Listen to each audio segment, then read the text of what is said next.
Assalamualaikum, teman-teman. Baik, sekarang saya akan mencoba mereview PC gaming yang biasa kami gunakan sehari-hari ya. Baik itu untuk pekerjaan saya dan istri, juga untuk main game bareng anak-anak. Ya, karena kebutuhannya hanya itu-itu saja, PC gaming ini hanya terpasang satu VGA saja, yaitu Radeon RX 6700 XT dari brand Sapphire.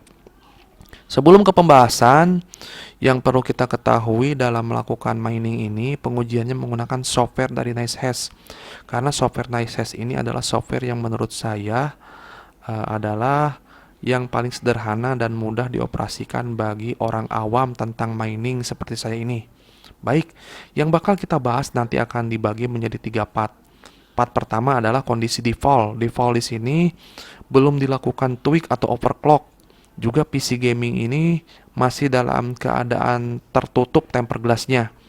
Masih dalam keadaan terpasang ya tempered glassnya.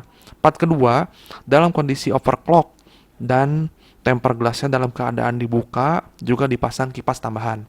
Nah, dalam part satu dan part 2 nanti kita bedakan hasilnya. Mulai dari hash rate yang dihasilkan, suhu, konsumsi listrik, juga pen speed, berapa RPM yang dibutuhkan untuk menciptakan suhu yang aman dari VGA yang saya pakai. Nah, di part 3 nanti akan dijelaskan kenapa saya menggunakan software dari MSI Afterburner untuk melakukan overclock dan tidak menggunakan software bawaan yaitu Radeon Adrenaline. Juga berapa yang dihasilkan tiap bulannya dari hasil mining yang saya lakukan dengan VGA Radeon RX 6700 XT ini. Oke, ini kondisi default bisa dilihat, bisa dilihat. Uh, Temper glassnya masih dalam keadaan terpasang ya. Ya, temper glassnya masih dalam keadaan terpasang. Jadi saya mengetes ini pakai ETH ya. Pakai ETH ya, pakai ETH. Jadi ETH itu algoritmanya Ethereum ya. Algoritmanya Ethereum dan sejenisnya. Walaupun WD-nya nanti saya berupa Bitcoin. Nah, baik kondisi default ini sudah berjalan kurang lebih 20 menit ya. 20 menit. Jadi hash rate yang dihasilkan ya rata-rata di angka 43 ya, 43. 43 hash rate yang dihasilkan 43.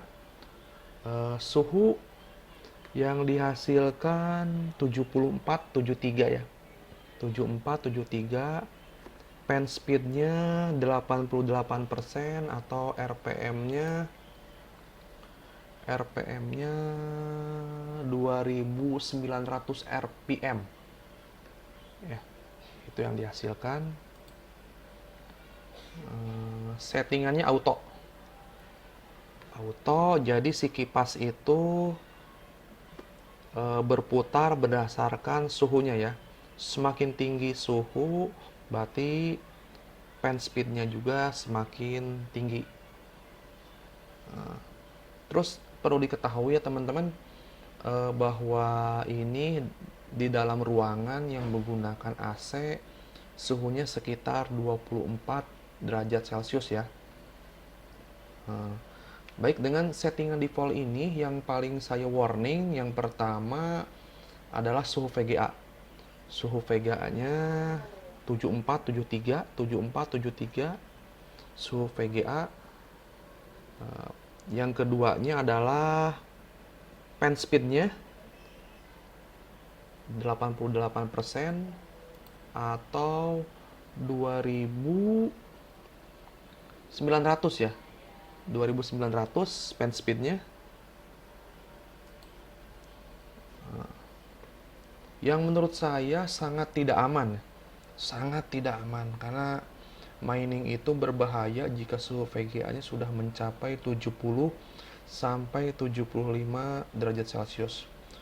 Jika sudah sering, biasanya VRM-nya duluan yang lebih rusak daripada GPU-nya.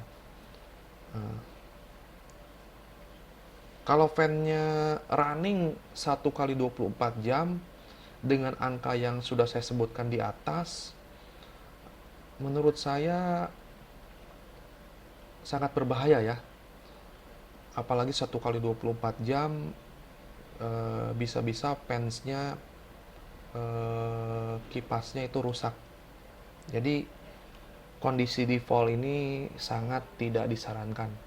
Sangat tidak disarankan. Baik, nanti di part berikutnya akan dijelaskan bagaimana saya melakukan overclock atau tweak dengan menggunakan software dari MSI Afterburner. Bagaimana settingan yang saya pakai untuk menciptakan suhu yang aman untuk VGA saya. Baik, kita lanjut di part 2, di mana di part 2 ini si PC dalam keadaan temper glassnya udah terbuka ya, dipasang kipas juga tambahan. Nah, dengan tujuan sirkulasi udaranya supaya lebih lancar nih. Nih, udah nggak pakai temper glass lagi ya. Udah nggak pakai temper glass lagi tuh. Udah nggak pakai temper glass ya. Dimana VGA RX 6700 XT sudah dilakukan tweak untuk fan, memori, dan power limitnya semua saya setting menggunakan software dari MSI Afterburner ya. Saya kalau nyeting ya nggak terlalu memaksakan supaya menghasilkan hash rate yang tinggi.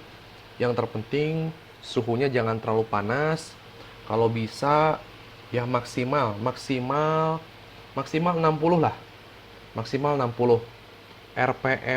RPM pada fan-nya juga maksimal tuh kalau bisa maksimal di angka 2000 lah. Jangan lebih dari 2000 RPM-nya pada fan-nya, maksimal 2000. Atau kalau persentasenya itu 40% lah.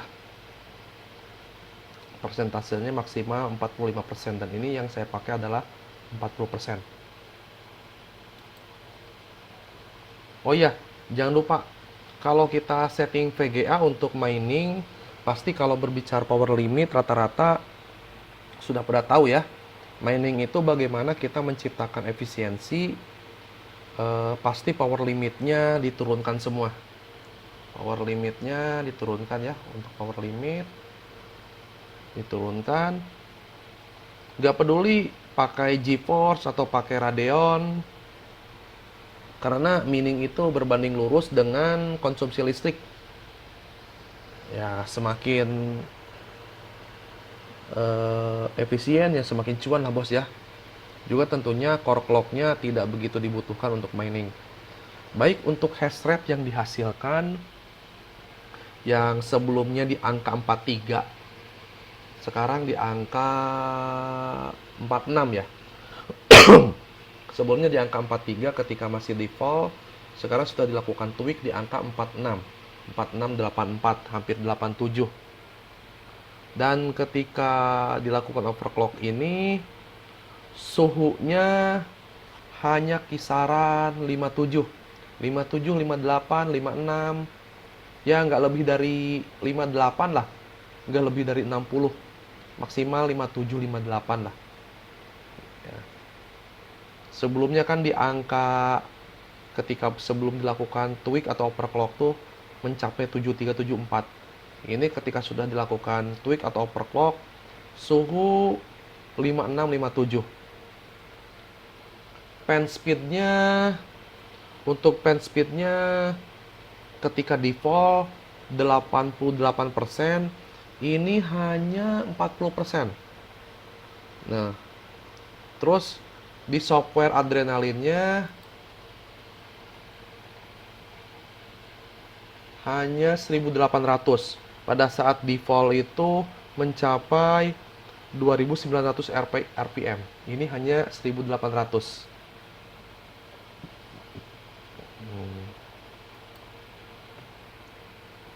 Nah, untuk watt saat default 179. Ini hanya konsumsinya hanya 116. Ya, 116, 117, ya kisaran segitulah. Nggak lebih dari 120. Nah, jadi entry point-nya ya gimana ya? Yang sangat krusial dari overclock ini ya tentunya dengan tujuan apa ya?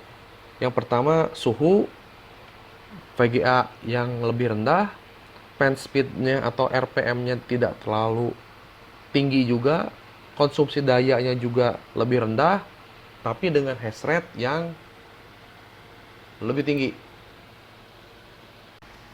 Baik, di part 3 atau terakhir ini saya akan menjelaskan kenapa saat overclock VGA punya saya yang saya pakai ini software dari MSI Afterburner, bukan menggunakan software dari bawaan ya. Yang saya pakai adalah MSI. Nah, jadi pertanyaannya kenapa tidak menggunakan MSI maksudnya kenapa tidak menggunakan software bawaan dari AMD Adrenalin? Karena jika saya melakukan setting di AMD Adrenalin, entah itu menggunakan undervolt, overclock RAM ataupun custom, semuanya sama ya. Semuanya sama akan ada peringatan seperti ini. Tuh. Ada peringatan seperti ini. Tuh. Ya. Bisa dilihat peringatannya seperti apa. Ini peringatannya. Ya. Kalau jika saya terjemahkan artinya kerusakan. Kalau saya terjemahkan tuh kerusakan yang disebabkan oleh penggunaan prosesor AMD Anda di luar spesifikasi AMD resmi atau di luar pengaturan pabrikan tidak tercakup dalam garansi produk AMD apapun dan mungkin tidak tercakup oleh board atau garansi produsen sistem Anda. Nah, pengaturan defaultnya tuh ini ya. Nah, mungkin ini yang disebut pengaturan yang sesuai dengan spesifikasi pabrikan AMD. Dan ketika ingin melakukan manual setting ya ini yang terjadi. Saya akan melakukan manual setting, langsung keluar peringatan. Nah, jika saya klik accept sudah secara resmi, berarti kalau terjadi sesuatu garansinya hilang. Nah, ini pengaturan defaultnya, jadi sesuai dengan spesifikasi pabrikan AMD. Lantas kalau ada pertanyaan bagaimana kalau melakukan setting grafik? Ketika melakukan setting grafik, ini setting grafik ya. Misalnya Radeon Super Resolution.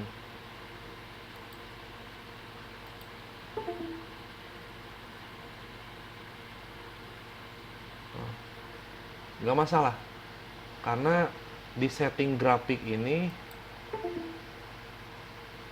entah itu setting untuk gaming, e-sport ataupun custom itu tidak merubah settingan angka atau algoritma seperti di sini. Nah, ini kan ada angka-angka yang harus dirubah. Jadi kalau settingan grafik nggak masalah ya. Entah itu settingan display ataupun grafik untuk menghasilkan performa yang baik untuk game kesayangan Anda, apakah mau merubah spesifikasi AMD resmi Jawabannya tidak ya, tidak berpengaruh apa-apa dan garansi produk tetap utuh. Jadi settingan software yang mana yang terbaik untuk mining? Menurut saya pribadi, jika tidak ingin merusak jaminan garansi, lebih baik menggunakan MSI Afterburner. Tapi jika ingin hasil yang hash rate yang tinggi, konsumsi daya listrik yang lebih rendah lagi, mungkin AMD Adrenalin lebih baik. Nah, kalau berbicara penghasilan tiap bulannya dari hasil mining seperti apa? Ya tentunya kita harus tahu ya dan mengerti situasi ekonomi global dewasa ini, mulai dari kenaikan suku bunga sampai perang Rusia dan Ukraina yang tidak jelas sampai kapan, tentunya memberikan sentimen global bukan hanya untuk sektor kripto tapi juga merosotnya indeks saham berjangka di semua pasar modal seluruh dunia ya. Jadi tidak ada jaminan pendapatan tiap bulannya berapa, karena saat ini Bitcoin, ya saya bicara Bitcoin ya, karena di Nices ini walaupun yang ditambangi Ethereum, WD-nya berupa Bitcoin. Dan Bitcoin ini sedang terkoreksi atau anjlok di harga, ini sedang anjlok di harga 29 juta. Anjlok banget. Waktu pertama saya mining itu pasaran di harga, masih di harga 68. 68, 67. Nah, waktu pertama saya mining 68, 67, 66. Sekarang di angka 29 juta. Anjlok banget ya. Anjlok banget. Jadi intinya kalau mining ini cocok nggak cocok ya. Apa yang saya referensikan ini sifatnya subjektif. Sifatnya subjektif. Jadi saya nggak tahu kalau di VGA teman-teman apakah settingan seperti ini cocok atau tidak, ya saya juga nggak tahu. Jadi untuk menemukan formula yang pas itu tentunya ada trial and error ya. Ya, terima kasih. Kurang lebihnya saya mohon maaf. Maklum masih belajar. Akhirul kalam, wabillahi taufiq wal hidayah. Assalamualaikum warahmatullahi wabarakatuh.